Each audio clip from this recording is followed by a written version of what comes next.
ఈరోజు చాలామంది నీకు అధికారం వచ్చింది కదా, నిన్ను ఇబ్బంది పెట్టిన వాళ్ళని ఏదైనా చేయడానికి నీకు అవకాశం ఉంది కదా అంటే నేను చెప్పిన, నేను ఎవరిని శత్రువులుగా చూడను. నేను శత్రువుగా చూడాలంటే కూడా వాళ్ళకి ఆ గొప్పతనం ఉండాలి, ఆ స్థాయి కూడా ఉండాలి. నేను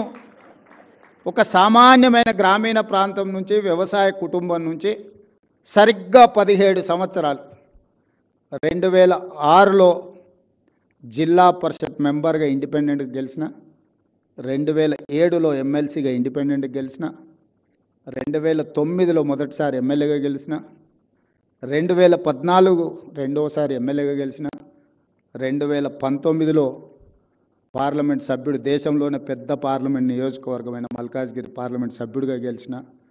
2023లో తెలంగాణ రాష్ట్రానికి ముఖ్యమంత్రిగా కాగలిగింది. గ్రామీణ ప్రాంతం నుంచి, వ్యవసాయ కుటుంబం నుంచి, మధ్యతరగతి ఉమ్మడి కుటుంబంలో పెరిగిన నేను ఇంత గొప్ప అవకాశాన్ని 4 కోట్ల తెలంగాణ ప్రజలు ఇస్తే, ఈ అవకాశాన్ని 4 కోట్ల తెలంగాణ ప్రజల యొక్క సంక్షేమం కోసము, అభివృద్ధి కోసము, ఈ ప్రాంత అభ్యున్నతి కోసం ఉపయోగించకుండా, నాకెవరో నచ్చలేదనో, నాకెవరి మీద కోపం వచ్చిందనో నేను ఈ అధికారాన్ని ఒకవేళ వినియోగిస్తే